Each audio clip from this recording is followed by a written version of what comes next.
Pada zaman itu, tidak ada raja di antara orang Israel. Dan pada zaman itu, suku Dan sedang mencari milik pusaka untuk menetap. Sebab sampai hari itu, mereka belum juga mendapat bagian milik pusaka di tengah-tengah suku-suku Israel. Sebab itu Bani Dan menyuruh dari kaumnya 5 orang dari seluruh jumlah mereka. Semuanya orang-orang yang gagah perkasa, yang berasal dari Zora dan Esitaol, untuk mengintai negeri itu dan menyelidikinya, serta berkata kepada mereka, "Pergilah menyelidiki negeri itu." Ketika orang-orang itu sampai ke pegunungan Efraim di rumah Mika, bermalamlah mereka di sana. Ketika mereka ada dekat rumah Mika itu, dikenal merekalah logat orang muda suku Lewi itu. Lalu singgahlah mereka ke sana dan berkata kepadanya, "Siapakah yang membawa engkau kemari? Apakah pekerjaanmu dan urusanmu di sini?" Katanya kepada mereka, "Begitulah dilakukan Mika kepadaku. Ia menggaji aku dan aku menjadi imamnya." Kata mereka kepadanya, "Tanyakanlah kiranya kepada Allah, supaya kami ketahui apakah perjalanan yang kami tempuh ini akan berhasil." Kata imam itu kepada mereka, "Pergilah dengan selamat. Perjalanan yang kamu tempuh itu dipandang baik oleh Tuhan." Sesudah itu, pergilah ke-5 orang itu, lalu sampailah mereka ke Lais. Dilihat merekalah bahwa rakyat yang diam di sana hidup dengan tentram, menurut adat orang Sidon, aman dan tentram. Orang-orang itu tidak kekurangan apapun yang ada di muka bumi, malah kaya harta. Mereka tinggal jauh dari orang Sidon dan tidak bergaul dengan siapapun juga. Setelah mereka kembali kepada saudara-saudara sesukunya di Zora dan Esitaol, berkatalah saudara-saudara sesukunya kepada mereka, "Apakah yang kamu dapati di sana?" Jawab mereka, "Bersiaplah. Marilah kita maju menyerang mereka, sebab kami telah melihat negeri itu, dan memang sangat baik. Masakan kamu tinggal diam? Janganlah bermalas-malas untuk pergi memasuki dan menduduki negeri itu. Apabila kamu memasukinya, kamu mendapati rakyat yang hidup dengan tentram, dan negeri itu luas ke sebelah kiri dan ke sebelah kanan. Sesungguhnya Allah telah menyerahkannya ke dalam tanganmu. Itulah tempat yang tidak kekurangan apapun yang ada di muka bumi." Lalu berangkatlah dari sana, dari Zora dan Esitaol, 600 orang dari kaum suku Dan, diperlengkapi dengan senjata. Mereka maju, lalu berkemah di Kiryat Yearim, di Yehuda. Itulah sebabnya tempat itu disebut Mahane Dan sampai sekarang.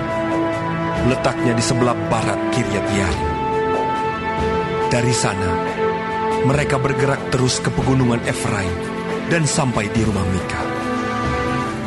Lalu berbicaralah ke-5 orang yang telah pergi mengintai daerah Lais itu. Katanya kepada saudara-saudara sesukunya, "Tahukah kamu bahwa dalam rumah-rumah ini ada efod, terafim, patung pahatan, dan patung tuangan?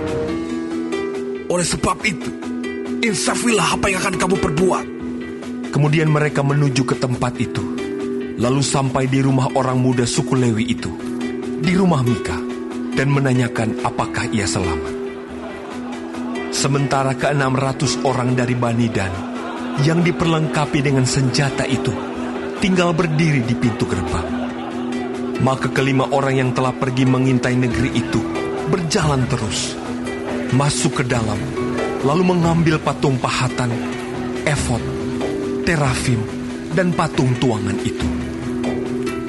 Adapun imam itu berdiri di pintu gerbang bersama-sama dengan ke-600 orang yang diperlengkapi dengan senjata itu. Tetapi setelah yang lain-lain itu masuk ke dalam rumah Mika dan mengambil patung pahatan, efod, terafim, dan patung tuangan itu, berkatalah imam itu kepada mereka, "Berbuat apakah kamu ini?" Tetapi jawab mereka kepadanya, "Diamlah, tutup mulut. ikutlah kami dan jadilah bapa dan imam kami. Apakah yang lebih baik bagimu, menjadi imam untuk seisi rumah satu orang, atau menjadi imam untuk suatu suku dan kaum di antara orang Israel?" Maka gembiralah hati imam itu.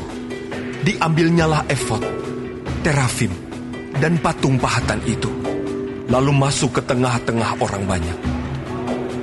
Kemudian berbaliklah mereka dan pergi, dengan anak-anak, ternak, dan barang-barang yang berharga ditempatkan di depan mereka. Ketika mereka telah jauh dari rumah Mika, dikerahkanlah orang-orang dari rumah-rumah yang di dekat rumah Mika, dan orang-orang itu mengejar Bani Dan itu. Mereka memanggil-manggil Bani Dan, maka berbaliklah orang-orang itu dan berkata kepada Mika, "Mau apa engkau dengan mengerahkan orang?" Lalu jawabnya, "Allahku yang kubuat, serta imam juga kamu ambil, lalu kamu pergi.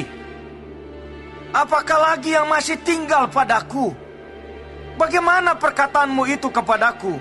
Mau apa engkau?" Berkatalah Bani Dan kepadanya, "Janganlah suaramu kedengaran lagi kepada kami.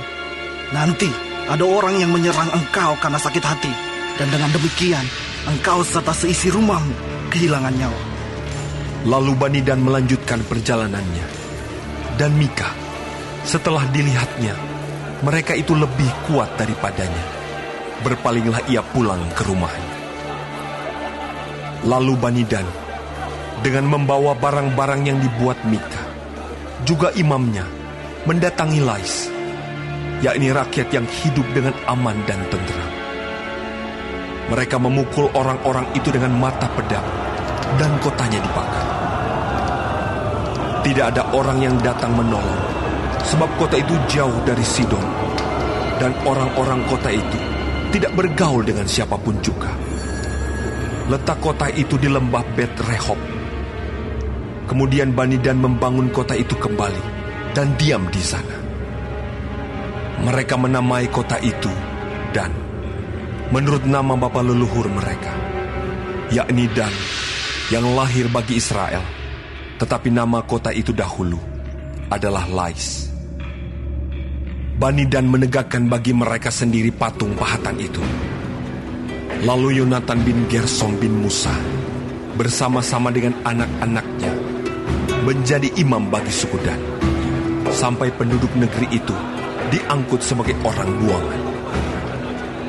Demikianlah mereka menempatkan bagi mereka sendiri patung pahatan yang telah dibuat Mika itu, dan patung itu ada di sana selama rumah Allah ada di Silo.